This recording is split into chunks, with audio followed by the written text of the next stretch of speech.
Nous abordons la dernière partie de ce chapitre en étudiant la température au cours des changements d'état. Vous trouverez les expériences dans les animations et les courbes de température dans l'activité documentée. On fait chauffer de l'eau pour qu'elle se vaporise et on relève la température ainsi que l'état au cours du temps.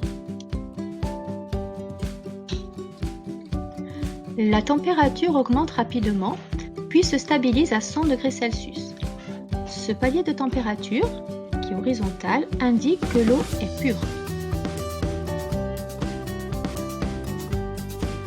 L'eau salée est un mélange homogène, ce n'est pas un corps pur. On observe que la température augmente rapidement, puis continue d'augmenter, mais plus lentement. Il n'y a pas de palier horizontal comme pour l'eau pure.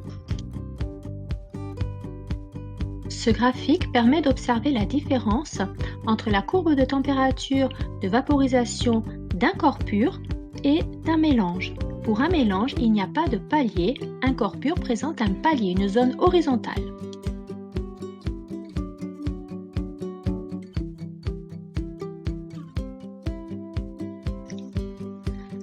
Pour la solidification, on refroidit l'eau pure ou l'eau salée et on relève la température et l'état au cours du temps.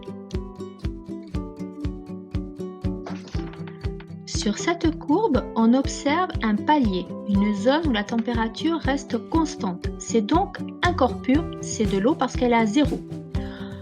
La température diminue progressivement jusqu'à ce palier 0 degré, puis continue de diminuer dans des températures négatives. On n'observe pas de palier de zone horizontale sur ce graphique, ce n'est donc pas un corps pur. C'est un mélange, c'est la solidification de l'eau salée. L'eau salée commence à se solidifier à moins 3 degrés Celsius. Sur ce graphique, on voit bien la différence entre la solidification d'un mélange en rouge et d'un corps pur en jaune avec son palier horizontal. Donc vous commencez par regarder les animations pour les expériences. Ensuite, vous imprimez, vous refaites vos graphiques de l'activité 3 afin de copier le cours, le grand 3, et vous avez les exercices interactifs et ceux de la feuille.